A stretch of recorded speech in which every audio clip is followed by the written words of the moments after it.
చూడండి, ఈ నూను కుమారుడు యెహోషువని చూసినట్లయితే ఇతనికి చాలా కొంచెము దేవుడు యెహోషువ ఎక్కువ మోషేతో అంటు పెట్టుకుని ఉంటాడు. ఎక్కువ శాతం ఆయనతో పాటు ఉంటూ యుద్ధాలు చేస్తూ దేవుడికి ప్రార్థన చేసినప్పుడల్లా దేవుడు అతనితో మోషేతో మాట్లాడినప్పుడల్లా కూడా యెహోషువ ఎక్కడ అక్కడే పాల్గొంటాడు. అంతే, జనంతో సహవాసం లేదు. నేను మాట్లాడినంటే మనుషుల ఆచరణలు కానీ లేకపోతే లోకాశలు ఏమి లేని తనలో.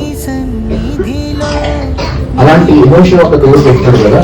మోషే తర్వాత చాలా మంది నాయకులు ఉన్నారు ఇంకా చెప్పాలని, కానీ దేవుడు నూతనమైనటువంటి యెహోషువ మాత్రమే చూశాడు. దేవుడికి స్తోత్రం. ఈరోజు ఈ సంవత్సరంలో చాలా మంది ఉన్నారు, కానీ దేవుడు మాత్రము ప్రత్యేకంగా నేను చూస్తున్నాడు. ఈరోజు God is specifically seeing you a different person in you today. అందుకే దేవుడు అంటాడు కదా, భయపడకు, I am there to take care